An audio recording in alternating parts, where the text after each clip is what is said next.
जब हम बात करते हैं पेशेंस की यानी सब्र की, तो आज जिस जमाने में, जिस सेंचुरी में यानी 21st सेंचुरी में हम हैं, दुनिया बहुत ही ज्यादा तेज गति के साथ चलने वाली हो गई है। हर जगह स्पीड, 4G से हम 5G तक आ गए हैं। जो हमारी ट्रेनें थी वो भी सुपर फास्ट हो गई हैं। एक जगह से दूसरी जगह जाने की, हम जब पहले साइकिल से या पैदल चलकर जाते थे, वो भी तेज हो गई है। तेज बाइकें, तेज गाड़ियां, सब कुछ तेज है। और अब तो ऐसा है कि आपको ऐसे स्लोगन या कुछ टाइटल्स देखने को मिलेंगे कि एक हफ्ते में 10 किलो वजन कम करो। एक हफ्ते में क्या ऐसा हो सकता है? सुनने में तो ये चीजें अच्छी लगती हैं, लेकिन प्रैक्टिकली बहुत मुश्किल है। तो हमारी जो दुनिया है, हम सब बिल्कुल बहुत ही क्विक हो गए हैं। यहां तक कि खाना भी जैसे ही हमने ऑर्डर किया है, तुरंत हम सोचते हैं कि वो उसी वक्त हमें चाहिए। तो ये क्या हो रहा है कि दुनिया या संसार या सब ये सारी चीजें मिलकर हमें ऐसा इंसान बना रही है कि हमें सब कुछ क्विकली चाहिए, क्विकली, फटाफट। वेट, इंतजार, सब्र, ये सब चीजें मतलब हटाई जा रही हैं।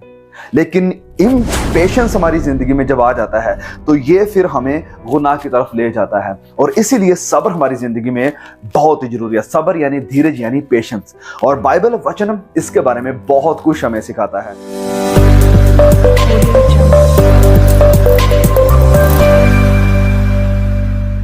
जब हम अब्राहम के बारे में पढ़ते हैं, हम सब जानते हैं कि अब्राहम के साथ परमेश्वर ने वायदा किया था। जब 75 साल की उम्र में परमेश्वर ने अब्राहम को बुलाया तो उससे कहा था कि मैं तुझे एक बेटा दूंगा और तुझसे ऐसी जातियां, इतनी जातियां आएंगी कि सारी जातियां भी तुझसे ब्लेसिंग पाएगी और तुझे एक बड़ी कौम बनाऊंगा और तुझे बहुत सी जातियों का पिता बनाऊंगा। अब अब्राहम ने यह वायदा तो सुन लिया परमेश्वर का, लेकिन इस वायदे को इतना टाइम लग गया कि अब्राहम के अंदर इम्पेशेंस आ गया। उसके अंदर से थोड़ा धीरज खत्म होता रहा। बिल्कुल हम ऑफ कोर्स जानते हैं कि उसकी वाइफ ने ही कहा था कि तुम जाकर वो बच्चा पैदा करो हाजिरा के साथ, यह हम जानते हैं। लेकिन वो उसे डिनाई भी कर सकता था, लेकिन क्योंकि उसने डिनाई नहीं किया, सोचा कि शायद यही प्लान हो सकता है, वो इम्पेशेंट हो गया, सब्र से जाता रहा। और फिर हम देखते हैं कि इस्माइल पैदा होता है। एंड वी नो कि इस्माइल की संतान आज क्या कर रहे हैं। मैं इस कंट्रोवर्सी में नहीं पढ़ना चाहता हूं कि क्या इस्माइल ही मुसलमानों का बाप है या कोई और, ये एक बड़ा और टॉपिक है, हम उस साइड में नहीं जाएंगे। लेकिन हम देख रहे हैं कि अब्राहम के इम्पेशेंस के कारण यानी सब्र ना करने के कारण ये कुछ हो गया। उसके बाद हम एक और स्टोरी देखते हैं शमशून की। शमशून को परमेश्वर ने अपना एक नबी, अपना योद्धा होने के लिए, न्यायी होने के लिए चुना था। लेकिन उसकी अट्रैक्शन हो जाती है एक फिलिस्ती लड़की के साथ, और उसे जैसे ही देखता है उसके साथ शादी करना चाहता है। अपने घर वालों को बोलता है कि मुझे वो लड़की चाहिए, तुरंत चाहिए, अभी चाहिए। उसके घर वाले बोलते हैं कि बेटा नहीं, रहने दो, हमारे लिए वो लोग मना है, परमेश्वर ने मना किया कि उनके साथ शादियां मत करो। लेकिन वो इम्पेशेंस है, नहीं मैंने जो देख लिया मुझे फटाफट अभी चाहिए। आज भी बहुत से जवान ऐसे करते हैं। बहुत से हमारे आसपास के जवान ऐसे हैं जो कि बहुत ही कम उम्र में अट्रैक्शन हो जाती है एक दूसरे की तरफ से, और फिर सोचते हैं कि फटाफट शादी कर लें और बाद में पूरी जिंदगी तबाह, क्योंकि कोई पैरों पर स्टैंड नहीं हुए हैं, कोई फ्यूचर नहीं है, कोई सिक्योरिटी नहीं है, कोई काम, कोई जॉब, कुछ नहीं है, एंड जिसकी वजह से बाद में सारी जिंदगी बर्बाद हो जाती है। We come back to the story of Samson. तो शमशून भी इसी तरह से इम्पेशेंट होता है, सब्र खो देता है, और वो अपने घर वालों को लेकर फिलिस्ती लड़की के पास जाता है। और वहां पर हम सब स्टोरी को जानते हैं। मैं यहाँ पूरा एक्सप्लेन नहीं करने वाला हूँ कि क्या होता है। घर जल जाते हैं, उसका जो ससुर है वो भी जल जाता है, बहुत कुछ होता है। क्यों होता है? क्योंकि सैमसन के अंदर पेशेंस नहीं रहा।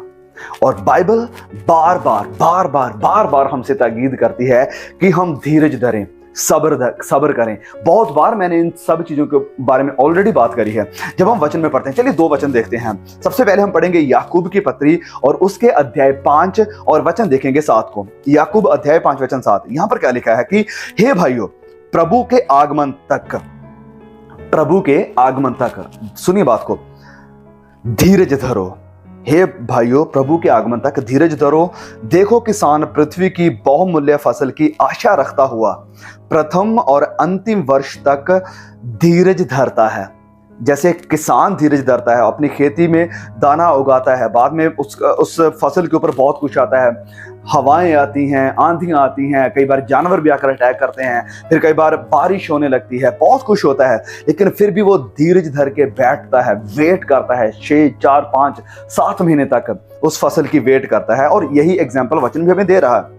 फिर यहां पर लिखा है कि तुम भी इसी तरह धीरज धरो और अपने हृदय को दृढ़ करो, तगड़ा करो, मजबूत करो, क्योंकि प्रभु का आगमन निकट है।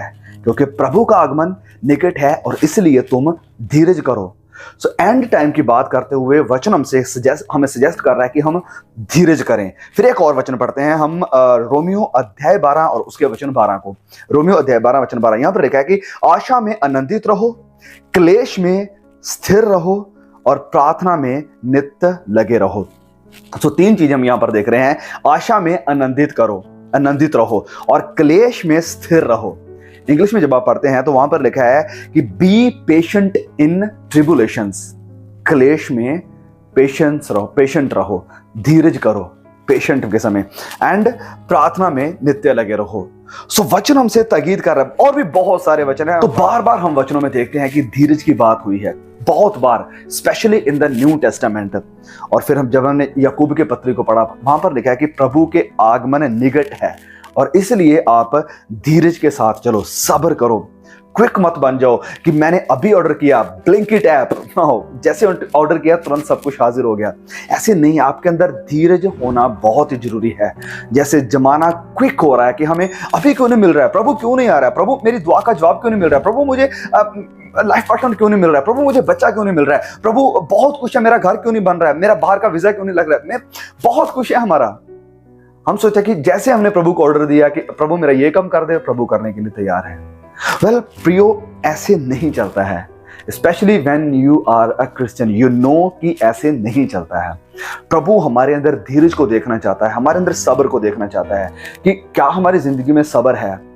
और अगर हमारी जिंदगी में सब्र नहीं होता है तो हम फिर गुनाह की तरफ जाना शुरू कर देते हैं। और यही चीज है प्रभु होने नहीं देना चाहते हैं कि हमारे अंदर इम्पेशेंस आ जाए, कि हम धीरज ना धरने वाले बने। हम जब इजरायलियों की कहानी के बारे में पढ़ते हैं, हम अच्छी तरह से जानते हैं उनके बारे में, बहुत ही अच्छी तरह से, बहुत कुछ उनकी जिंदगियों से सीखने के लिए। मैं एक सिंपल सा इंसिडेंट आपको बताता हूँ, आप सभी लोग इससे वाकिफ होंगे कि मूसा जब पहाड़ के ऊपर चला जाता है, सिनाई के ऊपर, परमेश्वर के साथ बात करने के लिए, वहां पर हम जानते हैं कि 10 आज्ञाएं उसे मिली थी और वो 40 दिन 40 रात तक वहां ऊपर ही रहता है, बिना कुछ खाए, बिना किसी से बात करे, सिर्फ खुदा के साथ बैठा हुआ है। और वहां नीचे लोग देखें, ओ वेल मूसा को बहुत वक्त हो गया, 40 दिन 40 रात, वेल 1 महीना 1.5 महीना होने जा रहा है, तो ऐसे कैसे चलेगा। मूसा लगता है नहीं आएगा, छोड़ो, उसका वेट करना छोड़ो, हमें और धीरज करने की जरूरत नहीं है। एंड वी नो कि वो क्या करते हैं, उनके अंदर से सब्र खत्म हो चुका है, इंतजार नहीं कर पा रहे हैं, और क्या होता है कि वो एक सोने का बछड़ा बनाकर उसकी पूजा करना शुरू कर देते हैं। एंड उसके बाद क्या होता है, मूसा आता है और पृथ्वी फटती है और वो सभी लोग जिन्होंने गुनाह किया था उस पृथ्वी के अंदर चले जाते हैं। क्यों हुआ? इम्पेशेंस लीड्स टू सिन।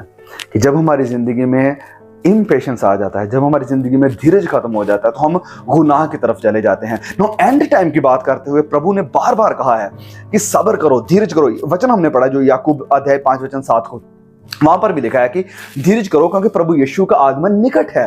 वहां पर भी फिर बात वही हुई है, प्रभु यीशु के आगमन की और हमारे अंदर धीरज की। The same story that we can relate with Moses and the Israelites. कि जैसे मूसा 40 दिन 40 रात तक ऊपर पहाड़ में था और नीचे लोग वेट कर रहे थे और कुछ करते करते इतना परेशान हो गए थे कि उन्होंने कहा नहीं, अभी हमें अपने खुद के देवते बनाने पड़ेंगे। ऐसे ही आज प्रभु भी, हमारा खुदावन यीशु मसीह ऊपर गया है, वो अपने पिता के पास चला गया है, इस धरती के ऊपर आया, अपनी जान को दिया, मुर्दों में से तीसरे दिन जिंदा होकर वो आसमान में वापस अपने पिता के पास चला गया। और वो वचन में लिखा कि दोबारा आ रहा है अपनी कलीसिया को लेने के लिए। और जब वो अभी नहीं आया है, जब वो अभी ऊपर ही है, तो क्या हम भी इजरायलियों की तरह अपने देवते बना लेंगे कि वेल पता नहीं प्रभु आएगा कि नहीं आएगा, पता नहीं उसके वायदे का क्या हुआ, पता नहीं कब से हम सोच रहे हैं, कब से वेट कर रहे हैं, वो नहीं आने वाला है, तो चलो हम मौज मस्ती करते हैं, घर बनाते हैं, परिवार के साथ रहते हैं, ऐश करते हैं, जैसे दुनिया एंजॉय कर रही है हम भी करते हैं। छोड़ो प्रभु के आने का क्या पता। क्या हो रहा है कि हमारी जिंदगी में सब्र, धीरज, पेशेंस खत्म हो रहा है। और जब ये पेशेंस खत्म होगा, जब धीरज खत्म होगा, तो हमारी जिंदगी में गुनाह आएगा। हम प्रभु से दूर होंगे तो ऑब्वियसली हमारी जिंदगी में गुनाह आएगा ही आएगा। हम हर कुछ क्विक चाहते हैं, क्विकली सब कुछ जल्दी जल्दी हो, लेकिन प्रभु की टाइमिंग हमारी टाइमिंग नहीं है। प्रभु की योजनाएं हमारी योजनाएं नहीं है। प्रभु के ख्याल हमारे ख्याल नहीं है। वचन कहता है कि उसके ख्याल हमारे ख्यालों से कहीं ज़्यादा ऊंचे और बड़े और बड़े हैं। सो मेरे प्रियो, मैं आखिरी में आपको यही कहना चाहूँगा, सुनिए, हो सकता है आप क्लेश से होकर गुजर रहे हो। अगर आप क्लेश से होकर गुजर रहे हैं तो वचन हमसे यही कहता है कि क्लेश में स्थिर रहो, यानी पेशेंस रखो, सब्र करो, धीरज धरो। हो सकता है आपकी ऐसे विषय हो सकता है बहुत सारी ऐसी चीजें हो जो आप प्रभु से मांग रहे हो कि प्रभु मुझे ये मिल जाए, वो मिल जाए।